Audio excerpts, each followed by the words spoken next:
Hey everyone, welcome to today's session. So we're going to study about a pretty interesting service called as AWS Lambda, and I would like to at least spend a lot of time on this particular service because it's so amazing the way they thought about this particular service and so on. Let's look before looking at some of the features of AWS Lambda and what it brings to us. Let's understand as to how this works in the background, right? So when we spoke about EC2 instances, we spoke about a particular category of EC2 instance, specifically the instance type, and we spoke about bare metal instances, right? So these bare metal instances are the instances that are being used in the background in order to run AWS Lambda workloads. So how does that work? So what kind of virtualization are they using? So they are actually using kernel level virtual machines or KVM machines. And these machines are being spawned up on bare metal instances. And they're using a particular project called as Firecracker project, which includes Firecracker OS. And it also includes FireCTL, which is a command line interface. And it enables you to create micro VMs. And just to think about how mind-boggling this is, over the years, we have seen that virtual machines take a lot of time to spawn. The initialization time is pretty high. Operating system level of virtualization is also pretty high when it comes to, the starting time and so on. But when it came to kernel level virtual machines and specifically to the Firecracker project and how they were working with Lambda workloads, the start time of a container, or they actually call it as a micro VM, right? The start time of that micro VM is only 125 milliseconds, right? So when it starts for the first time, and then thereon it stays for some time in the background for further invocations of the Lambda function. And if suppose it's going to start again and it has been destroyed when there was no invocation, it's going to start again, it's still going to take only 125 milliseconds. So that's why Lambda is also a really good use case when you start creating web-based applications which are serverless in nature, right? Where you're only uploading your code, you're only taking care of your code, you're only thinking along your code in terms of functions, but the underlying infrastructure for running your functions is being taken care of by the cloud provider. So that's the reason why this particular service is part of the serverless framework, where serverless does not mean that there is no server running. There is obviously a server running, but then that server is being taken care of by AWS. So I would highly encourage you to go ahead and learn about the Firecracker project and how it creates kernel level virtual machines in the background. So I read a very nice blog wherein I saw that their first expectancy, or their first expectation, sorry, was that when they tried to run Lambda workloads on a virtual machine, or as micro VMs on a bare metal machine, they were actually thinking that they could run only 2000 micro VMs. But then ultimately they went ahead and they were able to run at least 6000 micro VMs on an i3 metal instance, which is pretty cool and pretty huge, right? And all of these micro VMs are isolated at the kernel level. And obviously each and every one of these virtual machine, micro VMs are tied to that respect to AWS accounts, Lambda function workloads, and so on. And Lambda functions can also be run within the VPC, which made it much more cooler, because if you wanted to connect your database which is residing in a private subnet, you could have your Lambda function that runs within the same VPC in another private subnet or in a public subnet in order to connect to the database, right?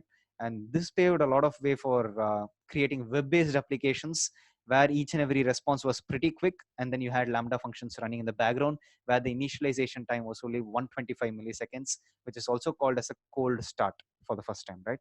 And then you could use a technique which is to invoke the Lambda function every 1 minute to always keep it in a warm state. That is also possible. And for AWS Lambda, you're specifically build only on every 100 milliseconds that the Lambda function runs, which is again pretty cheap, because when you have an EC2 instance that runs for a pretty long time, and then you're paying for every hour that EC2 instance is running, AWS Lambda is something that runs only when it's invoked. Only when there is an invocation, AWS Lambda runs, right? That particular micro VM is created in the background. So in that way, you save up on a lot of cost, because when there is no request into your web application or any kind of application that leverages Lambda in the background, if there is no request, you're not paying for Lambda, right? Only when there is a request, you're paying for the amount of seconds that your invocation has been run, right? Which is your build for every 100 milliseconds, right? That's pretty cheap, right? So now let's go ahead and look at a lot of different use cases. When I was, when I was working for my previous organization, I specifically went ahead and created a bare metal instance. I spoke to AWS support, got my limit increased, created a bare metal instance, installed the Firecracker project onto it, installed the FireCTL, and then went ahead and created a micro VM. It was pretty cool, because when I had two terminal windows, I went ahead and ran the Firecracker daemon from one terminal window.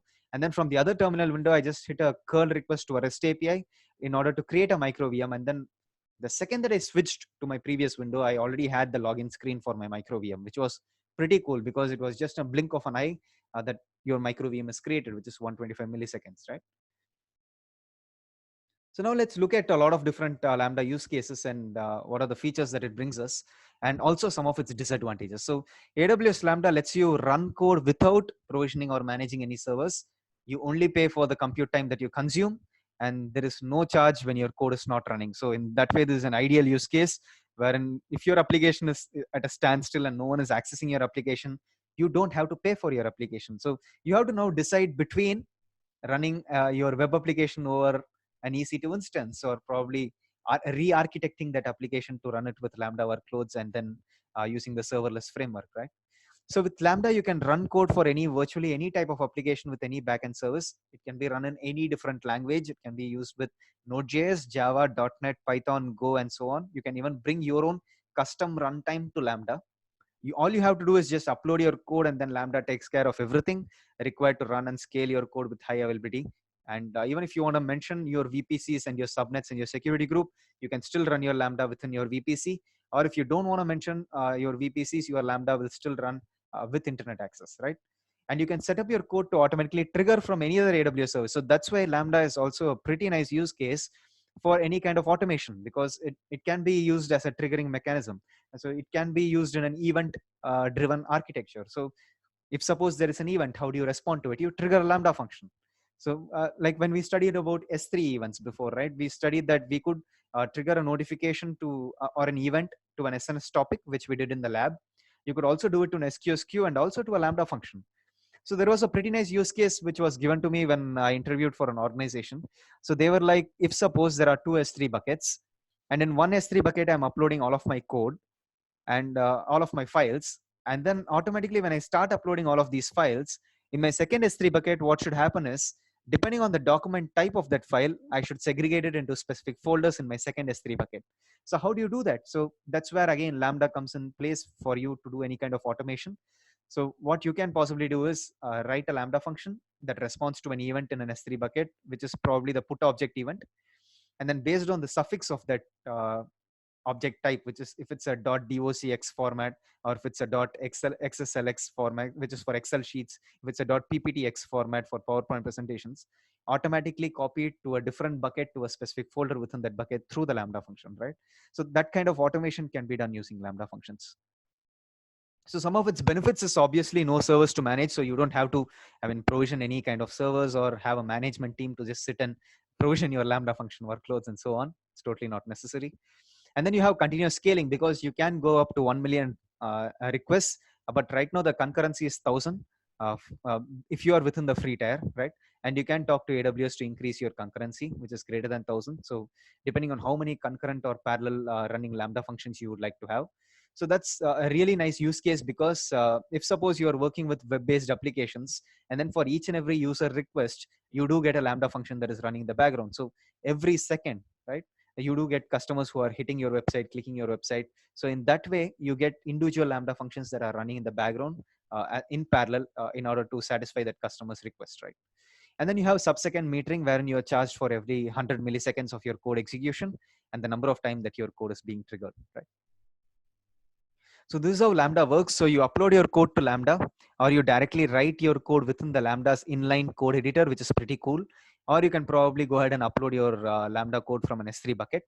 And then finally, you set up your code to probably trigger from other AWS services or HTTP endpoints.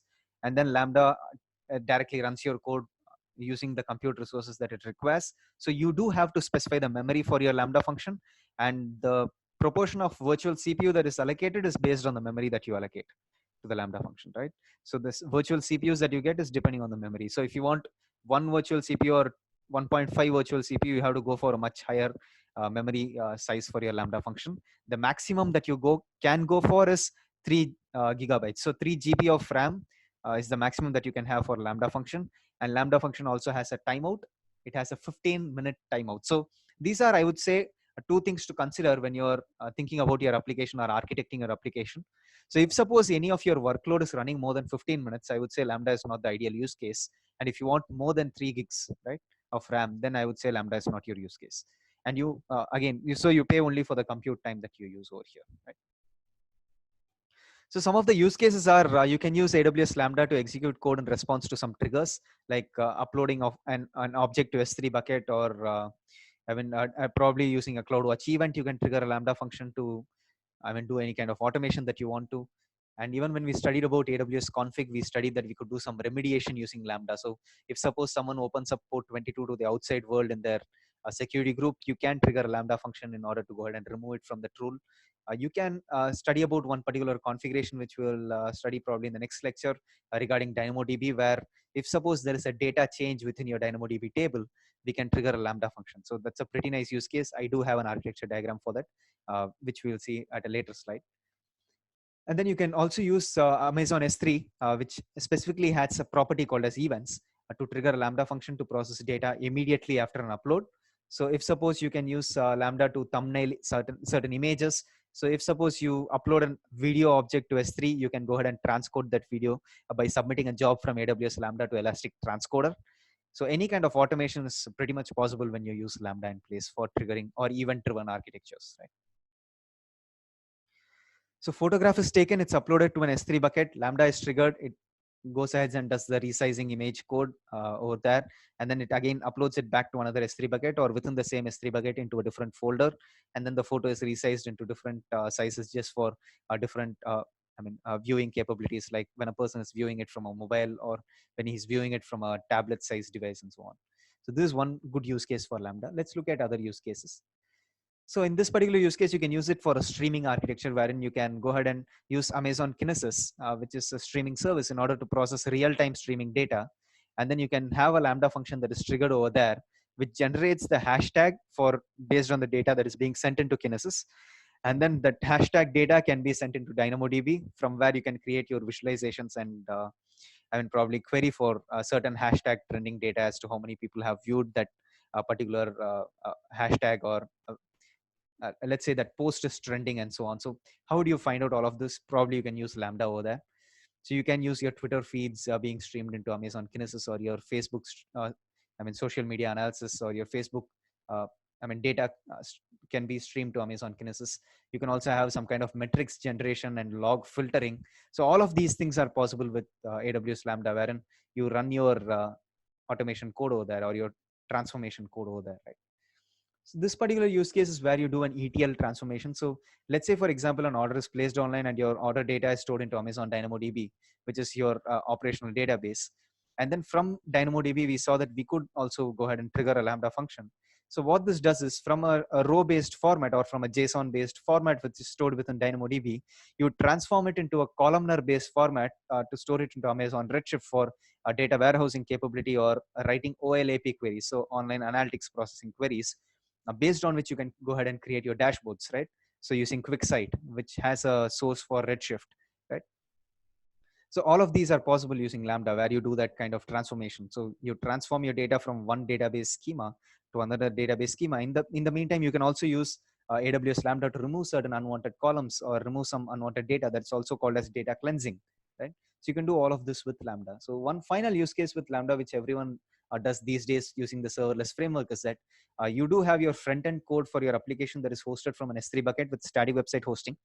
And then you have CloudFront in front of it for all of that low latency access, and low latency access for all of your end users, and the deploy globally in minutes kind of use case. And then you have your Route 53 where your domain name is registered. But then if suppose a user clicks on your website, he does a click on your website, let's say he registers himself. So there is a registration form, and then the user registers himself. When he fills all of his data and he clicks the register button, it automatically sends a HTTP request to Amazon API Gateway endpoint, which is a REST API endpoint. And that REST API endpoint automatically triggers a Lambda function, which takes in that user details and stores it in DynamoDB, right? So that is also one good use case. So over here, we have the front-end code for a weather-based application that is hosted in S3. When the user clicks that local weather to get the information regarding, what is the temperature at this current point of time, what is the temperature in Celsius and Fahrenheit and all that, you go ahead and send a request to Amazon API Gateway, which goes ahead and triggers a Lambda function, which goes ahead and again finds that weather data from DynamoDB and then sends back the response to the website to the front end, right? So this is also one pretty good use case. But again, over here, you don't have that much of a latency because Lambda again has that 125 milliseconds spawning time in order to start running, right? So when you think about writing web applications which are pretty business critical, and at the same time you don't want a user to wait for a long period of time, I would suggest testing your Lambda functions multiple times in order to look at its invocation speed and its time. And then probably if you're running a lot of join queries and all that with Lambda, I wouldn't say go with Lambda because that would take a lot of time. In that way, I would suggest you using a caching service or probably running your code over an EC2 instance or an Elastic Beanstalk instance or as a container in ECS. That would be a pretty good use case. But then always think about your latency when it comes to Lambda. So how quick your network latency should be and how fast your response to your end customers should be, right? So some of the features of Lambda is that how do you interact from Lambda with other services? So let's say, for example, you would like to go ahead and upload an object to S3 from Lambda.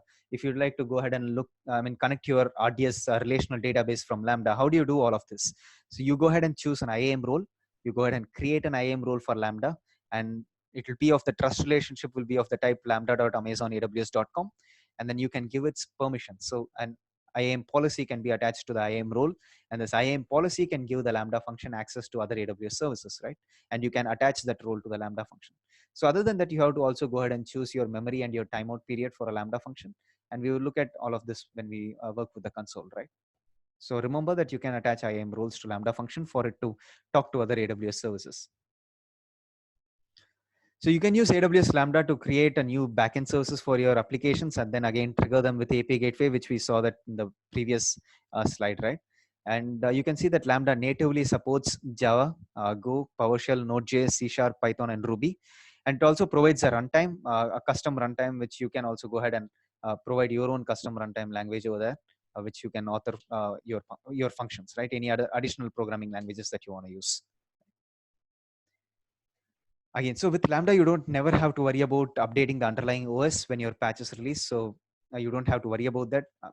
AWS Lambda seamlessly deploys your code, and AWS, they themselves do the administration, the maintenance, and the security patches. But they do provide you with built-in logging and monitoring using CloudWatch. So you will be able to find out how many invocations have happened, which was the most costliest invocation, and what are my recent invocations, and then if suppose there is any failed invocation and so on. So CloudWatch provides you with a very nice dashboard. And at the same time, AWS Lambda also integrates with a service called as X-Ray, AWS X-Ray. So you can integrate AWS Lambda with AWS X-Ray, and an IAM role will be created in the background accordingly for you by AWS themselves. You don't have to create a new IAM role to integrate with AWS X-Ray. So what X-Ray does for you is it gives you that distributed tracing capability where you will be able to in fact find out what is the latency, network latency for that particular Lambda functions invocation. How much time did it take to invoke? So what is the initialization time? What is the invocation time? What is the response status code and so on? So I'll probably show this on the console when we work with the X-Ray service, but then it gives you a lot of these details regarding a Lambda function, right? So regarding the tracing capability, I would say specifically, right? And AWS Lambda invokes your code only when needed, right? And it automatically scales up to how many concurrent requests you have as a limit for your AWS account. And since your code is stateless, it can start as many instances as it needs without any lengthy deployment or any configuration delays. So that's the meaning of stateless. Right?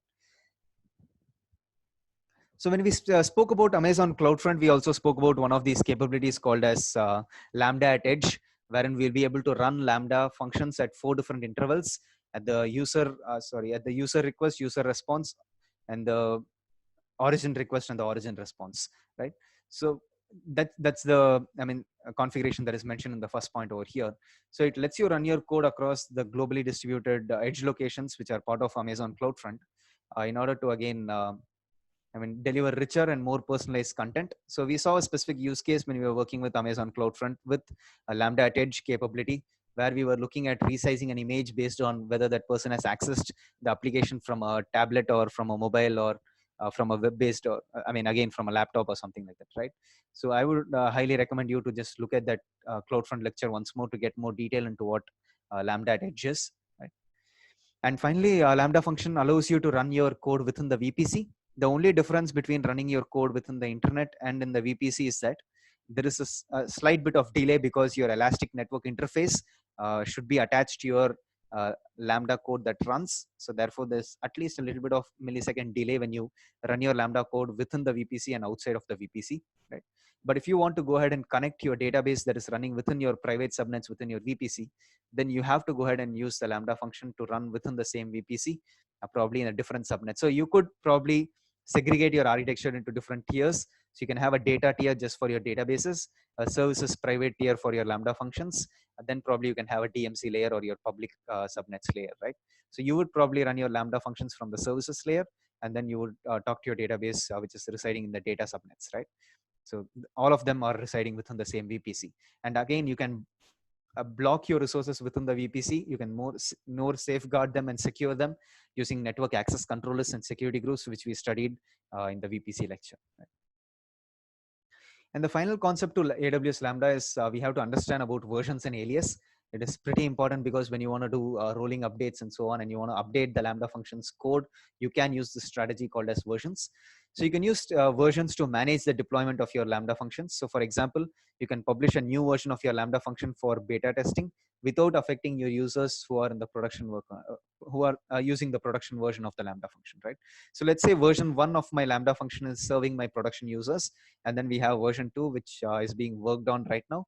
So I can create multiple versions, I mean, depending on however I want to, and then I don't have to go ahead and modify my existing production code that is running. So that will probably end up in a lot of problems, right? So, and again, alias is something that you map to version. So you give an alternate name to your version, which is called as alias. And we will be seeing a particular use case today where we will use a alias to map two function versions of a Lambda function. So we are going to create a alias called as dev, and then we are going to map it to two versions of the Lambda function, version 1 and version 2. And we will do a distribution of traffic, which is 50-50%, right? Between both the versions of the Lambda function. So this is also called as, beta testing, or it's also called as canary testing, where you can have two different versions of the Lambda function mapped to one single alias, and you can send out different versions of your Lambda function as a traffic to your end users, right? So again, the function version includes all of these following. So the function code and all of its associated dependencies, the Lambda runtime, which is Java language or the Go language, and so on.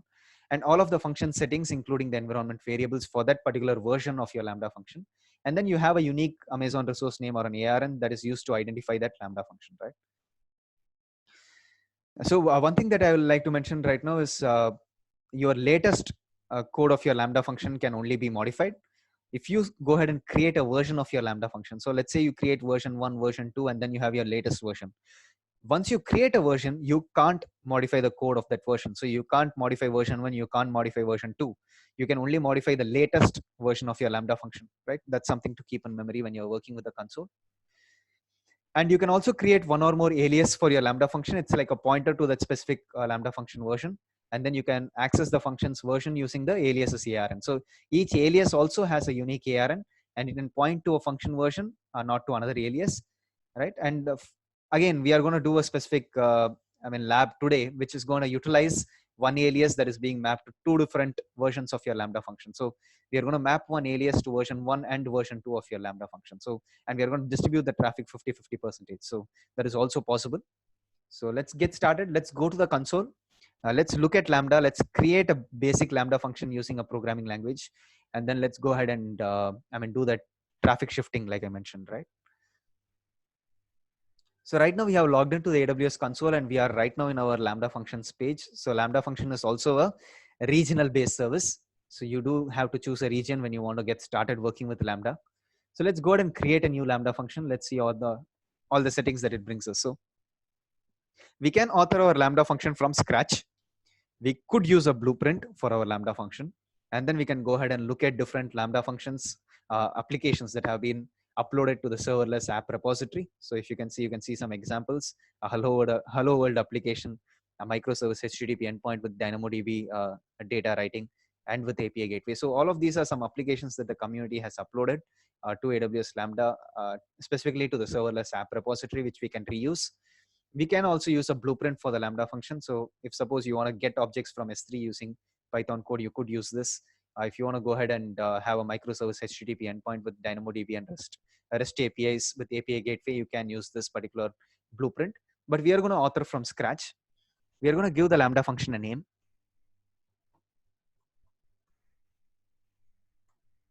I'm going to call it as my Lambda. I'm going to choose my runtime. So you can see there are latest versions that are supported, the previous versions that are supported, and your own custom runtime that you can provide.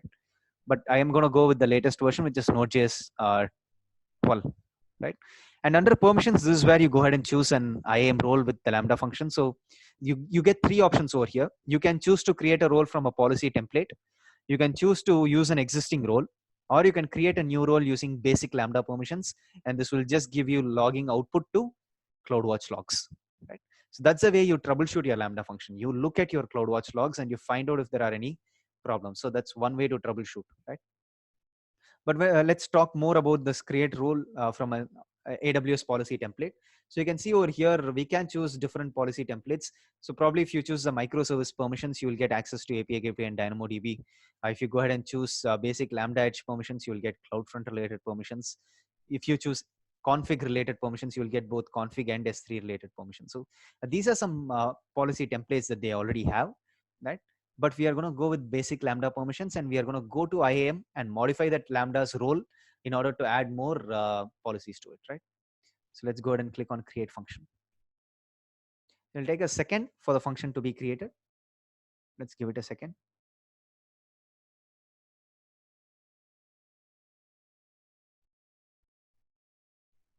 Okay, so you can see over here that our Lambda function has been created, and you can see we have this inline code editor over here. And I believe this is a minimalistic version of Cloud9 IDE, right?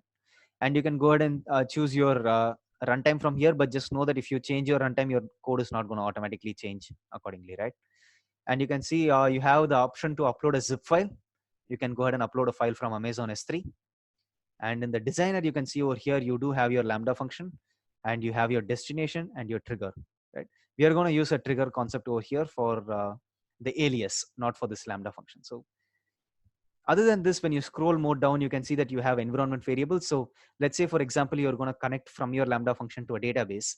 You do not want to expose your database credentials within your code. That's not a good practice, right? So in that way, what you can do is you can go ahead and create 4 environment variables, one for the database name, database port, database username, and database password. And you can use the os.environment property for Python, or the respective environment property for Node.js and for other programming languages to read from your environment variables that are associated with your Lambda function, right? So it's a key value path that you associate. And you can also choose to encrypt these environment variables using AWS KMS, which is Key Management Service for data encryption at rest. You can add tags for your Lambda function. You can see that the basic memory is 128 MB that is associated, but the maximum that you can go to is 3 GB. The timeout is 3 seconds. The maximum that you can go for is 15 minutes. You can go ahead and enable AWS X-Ray for tracing your timing and your error information and your HTTP status codes for all of your invocations. You can choose to run your Lambda function within the VPC. And then you do have the concurrency over here for unreserved account concurrency is 1000, which is the current for the free tier. But then you can go ahead and talk to AWS support to increase this concurrency for parallel invocations of your Lambda function. You can choose to reserve concurrency. So if you do this, what happens is only if if suppose my reserved concurrency is 2, only if 2 invocations are completed, the third invocation will start, which is not something that we want, right? And you can also choose to provision your concurrency. You can go ahead and add provision concurrencies for your Lambda function. This was a pretty brand new feature, right? Where you can leverage provision concurrency in order to scale without any kind of fluctuations in your latency and so on. You got to use provision concurrency, but we will stick to unreserved account concurrency for this particular lab, right? So these are some of the settings. So now let's look at the permissions tab. You can see over here, we have an IAM role that was created. Let me open this in the new tab. And you can see by default, it has access to only CloudWatch logs. So it can go ahead and create a log group. It can create a log stream. It can put all of the logs into that log group and log stream, right? So let me go ahead and associate other, let's say I associate S3 full access, right? That's a policy that is an Amazon managed policy. Let's go ahead and attach this policy. Let's refresh this tab right now. So you can go ahead and see over here that right now you do have one more resource access over here for your Lambda function, which is Amazon S3, right? Cool. So under the monitoring tab, this is where you get your CloudWatch metrics for your Lambda function. So you can see the invocations, the duration, the error and error count and success rate. You can see some of the throttles for your Lambda function, how many concurrent executions have happened. And at the same time, you do have CloudWatch Logs Insights that provides you with recent invocations and the most expensive invocations in terms of GB seconds, which is memory assigned into the build duration, which is every 100 milliseconds that it runs, right? So now, other than all of these configurations, what are the configurations that you have on top? So you can go ahead and use actions to go ahead and publish a new version of your Lambda function, which we'll be doing in a second. We also have the capability to create an alias. If you choose to export your Lambda function, you'll get a zip file. And then finally, you have the capability to deploy it to Lambda at Edge, which we spoke about with Amazon CloudFront. And then you can delete your Lambda function. With qualifiers, you'll be able to see the aliases for your Lambda function and the versions for your Lambda function. Always remember, you'll only be able to edit the latest function version, right? And let's go ahead and look at the save and test capability. So let's go ahead and create a new test event, right? So let's go ahead and call this event as test. Let me remove these key value paths from here. Sorry, let's keep it as an empty JSON. Let's go ahead and click on create. And now let's go ahead and click on test, right? So you can see over here, your execution result succeeded. And at the same time, you do get an console, prompt over here, which says that your status code is 200 and your the message is hello from Lambda, right? So when you expand these details, you get more insights like what is the build duration? It's 100 milliseconds. How long did it take to run? 7.9 milliseconds. The resources that it consumed was only 62 megabytes, right? And then your logs have been stored to CloudWatch logs, right? So let's do a test again within this matter of a second. Now it's 30 milliseconds, but let's do it again immediately. 3 milliseconds. Let's do it immediately. 5, 1. Wow. So you see right now that if suppose you do it after a period of time, in the background, your micro VM is being destroyed. So it creates a new micro VM, which takes a little bit of time for it to run, right? But then if you run it immediately, so subsequent invocations, which are within millisecond gaps or within second gaps, you do see that you get much better invocation speed because your micro VM is still residing in the background. So this is something that I have found out by trial and error and by testing a lot. Just by doing a lot of performance testing with Lambda functions, is that the more memory configuration that you give for Lambda function, the more longer your micro VM stays in the background. So this is 128 MB. So right now, if you see, it will take at least another, see, it took another 33 milliseconds. But immediately, if you do it again, 56. You do it again, it's 1, right? So you can see that with very low memory configuration, your micro VM is staying in the background for a much lesser period of time. But if you go to a memory configuration of, let's say, around 1.5 gigs, right? If I choose to edit this and I go with 1.5 gigs or 1600 MB and I click on save and I go ahead and click on test. So let's click on test. So it took 2.72 milliseconds, 1.22, 2.48, 1.36. Let me wait for a second or two.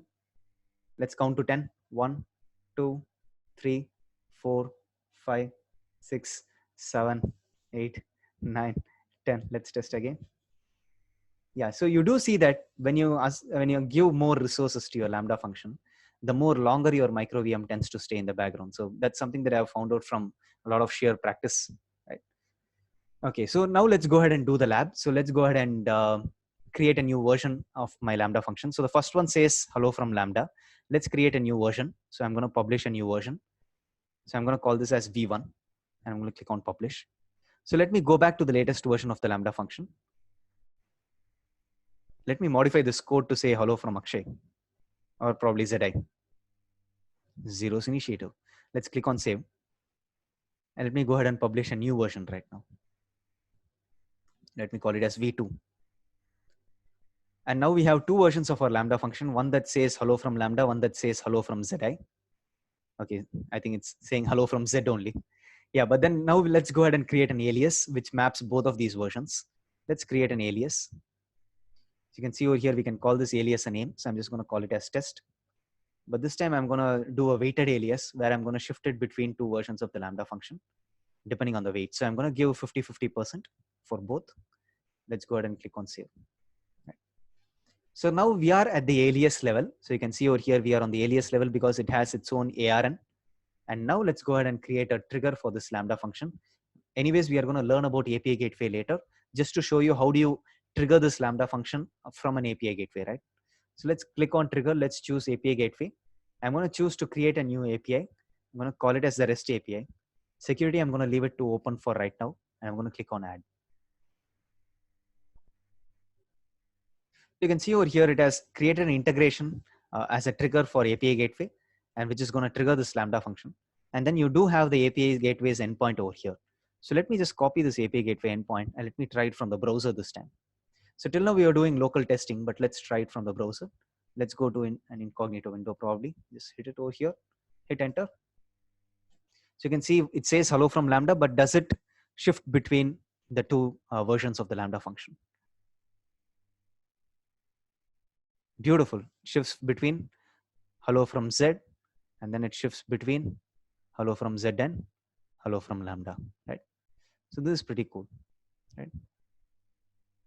So this is how you do, weighted based policies for your Lambda function.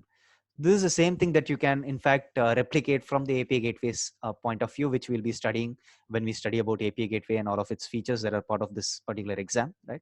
So I hope you got a lot of insights regarding Lambda functions. I'll probably have more use cases for the Lambda function, like triggering from an S3 bucket or using a CloudWatch event to trigger a Lambda function and so on. I'll probably leave it to you guys to think of different use cases for where you would use a Lambda function. And let's just go to an architecture diagram right now, which is pretty nice. So let me open up Lucidchart. I'll give a very nice architecture diagram right now. Just see that if you are able to replicate it at a later point of time, right? Let me go to documents. So I believe I do have one for serverless. Yep.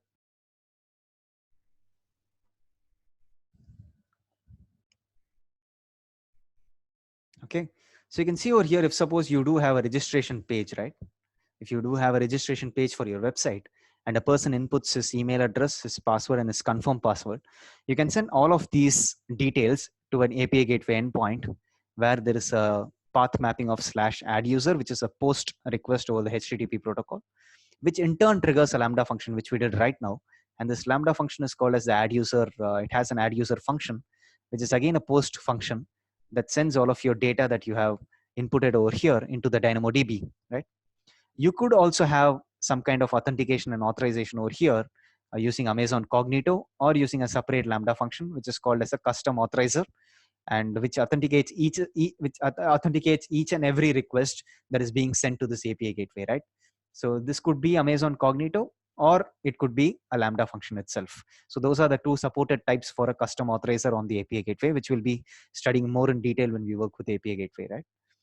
So once you send all of your details to DynamoDB, you could go ahead and monitor all of your data using DynamoDB streams.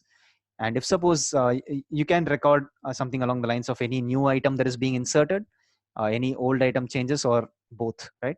So if you choose to monitor your new item changes and you find out that there is a new item that has been inputted into this DynamoDB table, you can use streams over there in order to go ahead and trigger another Lambda function.